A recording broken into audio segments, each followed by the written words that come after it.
ولكن قبل أن نبدأ لا تنسى الاشتراك بالقناة تشجيعا لنا والضغط. السلام عليكم متابعينا الكرام، في حلقة جديدة من مسلسل عروس بيروت. لنبدأ على بركة الله.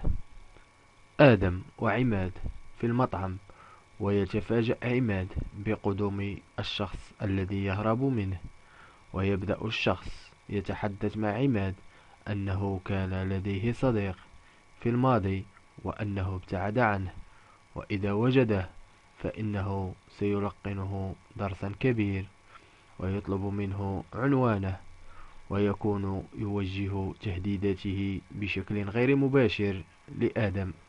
وفي مشهد آخر مع عبير وعادل، وهو يعطيها أوراق القضايا الخاصة فيه، وترفض عبير وتسأله لماذا يريد أن يغادر بهذا الشكل، وهل هذا بسبب عائلة السيدة ليلى، وأنها شاهدت كيف يتعامل أبناؤها معها بسبب علاقتها به، وأنها كانت تظن أنهم سيكافحون لعلاقتهم، فيرد عليها أن ليلى اعترضت بسبب أبنائها ولا تستطيع الإصرار ولا يريد الضغط، ويكمل على الأقل أنهما عاشا بعض الوقت مع بعض، ولهذا قرر أن يغادر حتى لا يزعجها أكثر.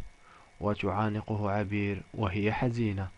تذهب ثريا وليلى إلى مدرسة أمير من أجل العرض الذي سيقدمه من أجل يوم الأم، وليلى تتقابل مع صديقتها القديمة وتخبرها الأخيرة أن ابنتها معجبة كثيرا بثريا، ويأتي طلال وداليا أيضا، ويطلب طلال من داليا تهدأ قليلا، حيث أنها توترت كثيرا بعد أن رأت ليلى، فهذا أول لقاء بينهما بعد حادثة السرقة. ويذهب الاثنين إلى ليلى وتقدم لها داليا بطاقة دعوة الزفاف وتبارك لهما ليلى. وفي وقت لاحق مع آدم وفي مكتبه، ويدخل عليه الشخص الذي يبحث عنه، ويتفاجأ آدم يسأله كيف عثر عليه، فيرد عليه أنه بحث عليه كثيرا، خاصة أنه غير اسمه ومكان إقامته.